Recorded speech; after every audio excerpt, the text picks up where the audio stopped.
अस्सलामुअलैकुम। 2021 में जो आपके एनुअल एग्ज़ाम होंगे उसमें इंग्लिश का पेपर किस तरह आएगा, उसके जो सवालात होंगे कहाँ कहाँ से लिए जाएंगे, बुक में से एक एक चीज़ आपको बताएंगे।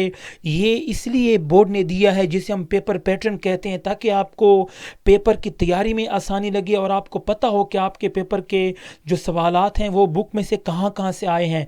बहुत ही अहम वीडियो है ये, तो पंजाब बोर्ड्स ने दिया है, लेकिन दूसरे बोर्ड्स वाले भी इसे देख लें, हो सकता है तमाम बोर्ड्स का यही एक ही पैटर्न हो। तो चलिए शुरू करते हैं, एक एक चीज़ आपको बताते हैं।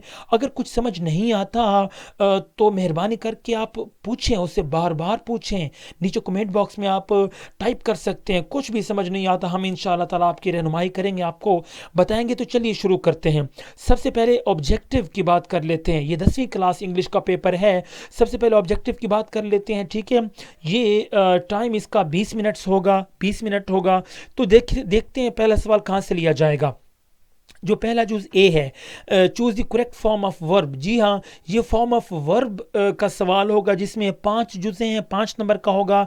ये आपकी जो English grammar and composition book है, जिसका नाम English grammar and composition for 9th and 10th class edition, printed in March 2020।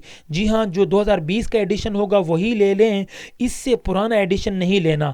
ये जो बुक है उसका जो सफ़ा नंबर 163 से 168 है, वहाँ पे जितने भी जो फॉर्म ऑफ वर्ब्स हैं वो सब आपने तैयार कर लेने हैं। इसमें लिखा ये हुआ कि items in this part from serial number 1 to 5। इस सीरियल का मतलब ये है कि जो जुज़ों के नंबर हैं इन्हें सीरियल नंबर कह रहा है। और related to use of verb and this part will be taken from the grammar and the composition, जो मैंने आपको बताया है। और उस बुक का पेज नंबर 163 से लेके 168 तक जितने भी फॉर्म ऑफ वर्ब्स हैं आपने तैयार कर लेने हैं। This component has not been mentioned. ये वाला जो सवाल, ये वाला हिस्सा आपको जो स्मार्ट सिलेबस दिया गया था उसमें नहीं है, इसलिए इस पैराग्राफ को इन्होंने थोड़ा सा डार्क कर दिया है। यहाँ पे एएलपी का जो लफ्ज़ इस्तेमाल होगा, इस एएलपी का मतलब है कि आपका स्मार्ट सिलेबस। चलते हैं अगले सवाल की तरफ। जी हाँ, choose B, choose the word with the correct spelling. जी हाँ, आपको 5 ये देखिए 4 आपको अल्फाज दिए जाएंगे जिसमें से एक की स्पेलिंग सही होंगे। जो सही होगा उस पर आपने टिक का निशान लगाना है या आपने गोल दायरा लगाना है। ये वाला हिस्सा बुक में कहाँ से लिया जाएगा? Items in this part from serial number 6 to 9, यानी कि देखिए 6 से 9 तक। Will be taken from the text of units, जो असबाक हैं वहाँ से ये अल्फाज लिए जाएंगे।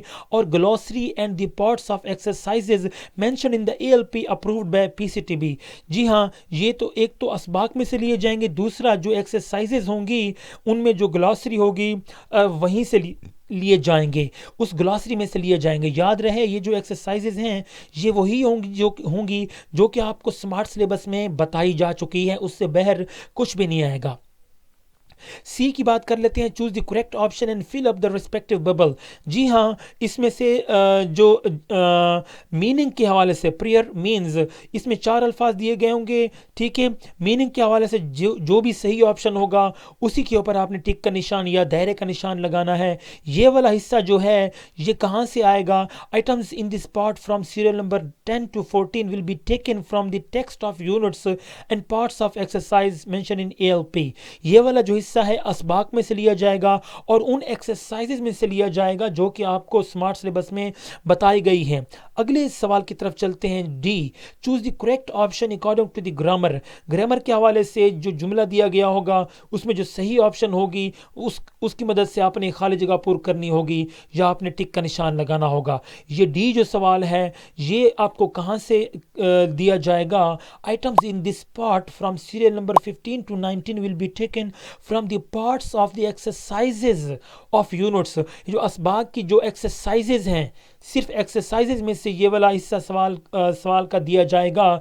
याद रहे तमाम एक्सरसाइजेज नहीं होंगी, सिर्फ वही एक्सरसाइजेज होंगी जो कि आपको स्मार्ट सिलेबस में बताई गई हैं। ये 20 नंबर का आपका होगा। उसके बाद जो आपका पेपर होगा वो एसे टाइप, यानी कि जो सब्जेक्टिव हम जिसे कह सकते हैं। इसमें जो दूसरा सवाल आपको दिया जाएगा वो शॉर्ट आंसर्स होंगे। इसमें 8 शॉर्ट क्वेश्चंस आपको दिए जाएंगे जिसमें से आपने 5 करने होंगे। ये वाला जो हिस्सा है कहाँ से लिया जाएगा? Questions for this part will be selected either from exercises of the units mentioned in the ALP. जी हाँ, याद रहे ये जो एक्सरसाइजेस होंगे, ये जो शॉर्ट क्वेश्चन सिर्फ एक्सरसाइज से लिए जाएंगे। आपके मशकों में एक्सरसाइजेस में जितने भी शॉर्ट क्वेश्चन होंगे वहीं से ये सवालात लिए जाएंगे। याद रहे ये तमाम एक्सरसाइजेस नहीं होंगी, ये वही एक्सरसाइजेज होंगी जो कि आपके स्मार्ट सिलेबस में दिए गए हैं। तीसरा सवाल जो आपका है इसके दो हिस्से हैं। एक तो आपको इंग्लिश का पैराग्राफ उसकी उर्दू में ट्रांसलेशन करनी होगी, दूसरा एक पैराग्राफ दिया गया होगा उसको सादा अल्फाज में लिखना होगा। आमतौर पे स्टूडेंट्स इंग्लिश टू उर्दू ही पैराग्राफ करते हैं। ये वाला जो हिस्सा है ये भी जितने भी असबाक हैं उसमें से ये वाला हिस्सा लिया जाएगा। याद रहे ये वही असबाक हैं जो कि आपको स्मार्ट सिलेबस में दिए गए हैं, उससे बाहर कुछ भी नहीं आएगा। चौथा सवाल जो आपका है इसमें आपने समरी लिखनी है। याद रहे ये समरी होगी उन्हीं नज़मों में से दी जाएगी जो स्मार्ट सिलेबस में आपको बताई गई हैं। ठीक है, इस सवाल का जो दूसरा हिस्सा है पैराफ्रेज वाला, इसे स्टूडेंट्स कुछ कभी नहीं करते तो इसे आप छोड़ दीजिए। समरी का जो है ये आसान तरीका है, आप इसी को कीजिएगा। पांचवा सवाल देखिए, right an essay of 150 to 200 words, 150 से 200 अल्फाज का आपने एक मजमून लिखना है।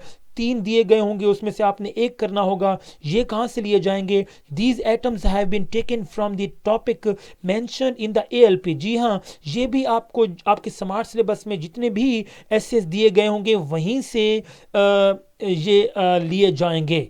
ठीक है, आपकी बुक में जितने सब जो दिए हुए हैं वो नहीं होंगे, उसमें जो स्मार्ट सिलेबस में बताए गए हैं वही उसी में से ये एसेस दिए जाएंगे, उससे बाहर नहीं आएंगे। छठा सवाल है, change any of the following sentences into indirect.